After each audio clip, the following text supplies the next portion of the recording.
Students, today I will be education and study with Anas sir. Today I will be start in class 12 political science chapter number 5 समकालीन विश्व में सुरक्षा। और आज class की video हमारी पार्ट 1 की रहने वाली है और इस क्लास की वीडियो में हम इस चैप्टर के कुछ इंपॉर्टेंट क्वेश्चंस पढ़ेंगे जो कि एग्जाम पॉइंट ऑफ व्यू से काफ़ी इंपॉर्टेंट है। तो स्टार्ट करते हैं अपने चैप्टर्स को। स्टूडेंट्स, हमारे पास क्वेश्चन नंबर 1 आता है, सुरक्षा क्या है और सुरक्षा की धारणाओं का वर्णन करें। यानी कि हमें मतलब बताना है सुरक्षा क्या है। तो इसका आंसर ये है कि सुरक्षा का अर्थ अगर हम देखें तो वे बहुत सारे हो सकते हैं। जो बातें सच भी है कि अगर हम सुरक्षा का मतलब देखें, हर एक इंसान से पूछेंगे आपके लिए सुरक्षा क्या है, तो वो ज़्यादा बताएगा कि मैं चोट लगने से बचा रहा हूँ, मैं बीमारियों से बचा रहा हूँ, मैं एक्सीडेंटों से बचा रहा हूँ, तो उसको वो सुरक्षा बताएगा। यही अगर हम किसी और पर्सन से पूछें तो उसके अलग अलग थॉट्स होंगे। तो बेसिकली सुरक्षा के देखे जाए तो लाखों मतलब है, बट इसका रियल और एक्चुअल मतलब क्या निकालें जो कि हम एग्जाम के अंदर लिखें। तो इसका मतलब है, इसका अर्थ समझा जाए तो वह ये खतरों से आज़ादी को सुरक्षा कहा जाता है। यानी कि हम खतरों से आज़ाद रहें उसको सुरक्षा कहा जाएगा। यहाँ तक क्लियर हुआ? ठीक है। और सुरक्षा के ऊपर तभी विचार किया जाता है जब हमारे केंद्रीय मूल्यों को हानि पहुंचे। यानी जब हमारे केंद्रीय मूल्य इफेक्ट करने लगें तभी सुरक्षा के बारे में सोचा जाता है, उसके ऊपर एक स्टेप लिया जाता है। ठीक है। अब देखिए, हमने इस क्वेश्चन के अंदर एक बात और बोली गई है कि सुरक्षा की धारणाओं का वर्णन और करें। तो सुरक्षा की कुछ दो धारणाएं होती हैं, पहली पारंपरिक धारणा, दूसरी गैर पारंपरिक धारणा। पारंपरिक धारणा में बाहरी सुरक्षा यानी कि देश के बाहर, आंतरिक सुरक्षा यानी देश के अंदर जैसे कि कानून वगैरह, और मनुष्य सुरक्षा, विश्व सुरक्षा, ये आते हैं हमारे गैर पारंपरिक धारणा के अंदर। ये क्वेश्चन हमारा कंप्लीट होता है। आई होप आपके समझ में आया होगा। अब हम बढ़ते हैं क्वेश्चन नंबर 2। स्टूडेंट्स, हमारे पास क्वेश्चन नंबर 2 आता है, बाहरी विपदा की स्थिति में सरकारों पर कौन कौन से विकल्प उपलब्ध होते हैं। यानी कि जब हमारे पास कोई बाहरी विपदा आती है, देश के बाहर से कोई विपदा आती है, तो उस स्थिति में सरकार के पास कौन कौन से विकल्प उपलब्ध होते हैं। तो उसका आंसर यह है कि जब कभी भी किसी भी देश के ऊपर बाहरी विपदा आती है, अर्थात सैन्य खतरा होता है, तो वह उस देश की सरकार के पास कुछ ये विकल्प उपलब्ध होते हैं। तो ये आपको याद रखना है कि बाहरी सुरक्षा का मतलब क्या है? सैन्य खतरा। ठीक है, पास सैन्य खतरा। तो ये विकल्प उपलब्ध होते हैं। ये 3 विकल्प हैं जो कि उपलब्ध होते हैं। फर्स्ट, पहला तो अपना आत्मसमर्पण कर देना, यानी कि सामने वाले देश को देखकर हार मान लेना कि हम नहीं लड़ेंगे, आपको जो करना है कर लो।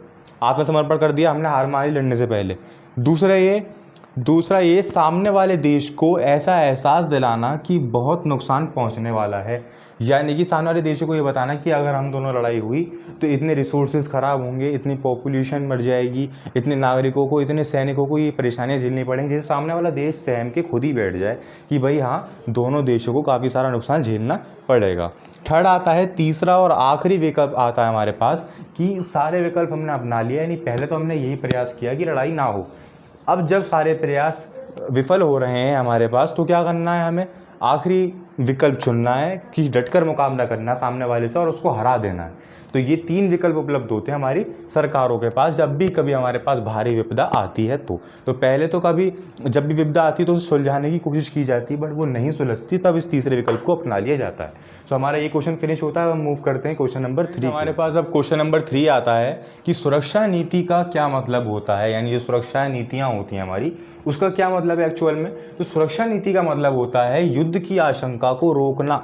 यानी जो युद्ध होने वाले हैं हमारे, जितनी युद्ध की स्थिति बन रही है, तो उनको ख़त्म कर देना, उनको बहस के जरिए ख़त्म कर देना, किसी भी चीज़ के जरिए, बट युद्ध को रोकना। तो इसको अपरोध भी कहा जाता है। ये वर्ड आपको याद रखना है। क्या? इसको अपरोध भी कहा जाता है। ठीक है। और जिसको रक्षा भी कहते हैं, तो रक्षा के वर्ड से हम याद रख सकते हैं कि जिसको रक्षा कहते हैं उसको अपरोध भी कहा जाता है। अब MCQ इस पे आपसे क्वेश्चन आ सकता है।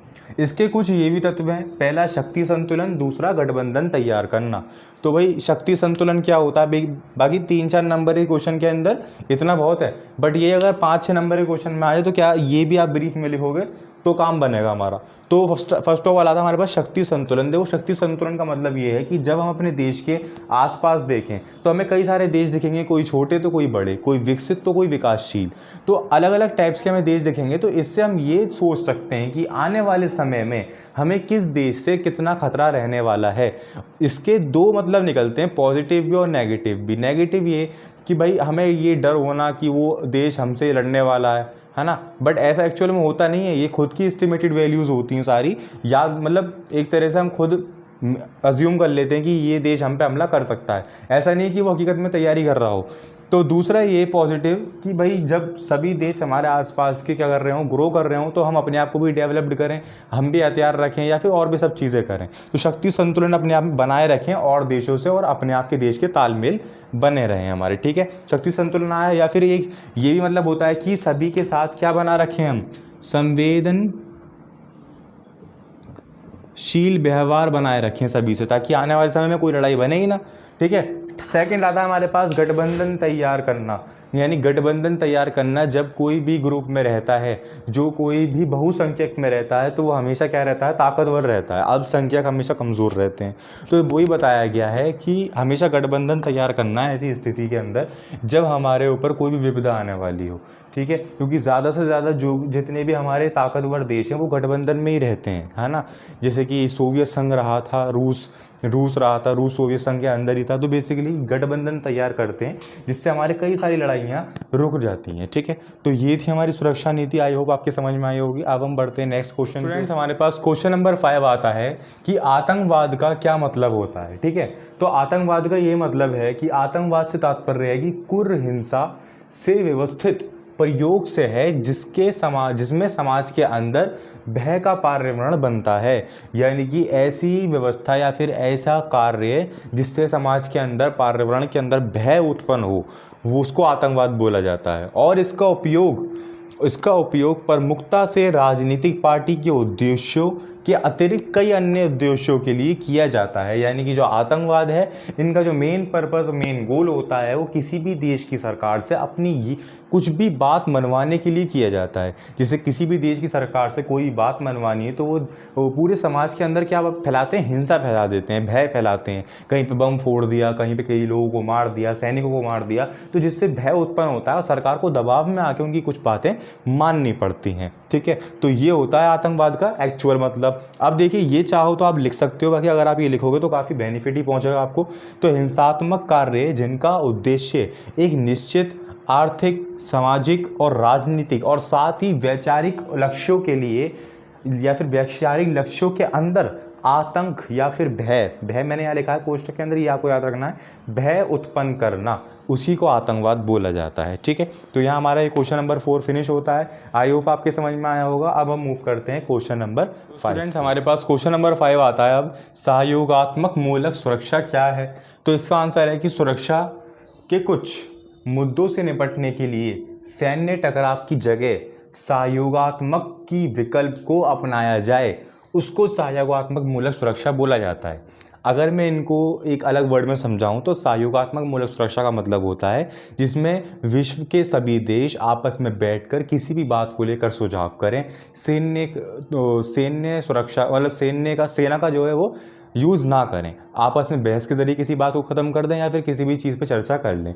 जैसे कि अभी हमने लास्ट चैप्टर के क्वेश्चन आंसर करे ना, यूएनओ के, यूनाइटेड नेशन ऑर्गेनाइजेशन, तो उसी टाइप से, ठीक है।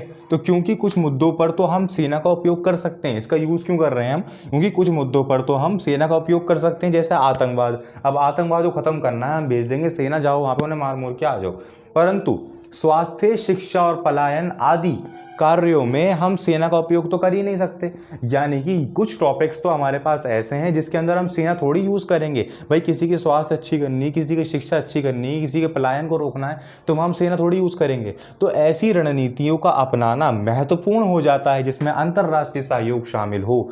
तो यानी कि कुछ ऐसे चर्चे भी, कुछ ऐसे मुद्दे भी हमारे पास आते हैं जिसके अंदर अंतर्राष्ट्रीय सहयोग शामिल होना काफ़ी इंपॉर्टेंट हो जाता है, ठीक है। सो आई होप आपकी समझ में आया हो। क्वेश्चन नंबर 5 भी हमारा यहाँ। आज क्लास की वीडियो में इतना ही। नेक्स्ट क्लास हम स्टार्ट करेंगे इसी चैप्टर के थोड़े और इंपॉर्टेंट क्वेश्चन आंसर, जो कि पार्ट 2 की वीडियो में करेंगे हम। सो आई होप आपकी आज की क्लास की वीडियो में सभी चीज़ें क्लियर हुई होंगी। फिर भी अगर आपको किसी भी टॉपिक के अंदर कोई भी डाउट हो तो आप मुझे कमेंट सेक्शन में ज़रूर बताएं। अदरवाइज आपके स्कूल में अगर किसी टॉपिक पर ज़्यादा बात की जा रही हो, तो आपको लगता है कि भाई उस टॉपिक से ज़्यादा क्वेश्चन जनरेट हो सकते हैं, तो वो आप मुझे कमेंट सेक्शन में ज़रूर बताएं। अदरवाइज हम सारे चैप्टर्स के तो इंपॉर्टेंट क्वेश्चन आंसर करवाते हुए आ रहे हैं। सो अगर आपको कोई भी डाउट हो तो आप बताएं मुझे। Thank you.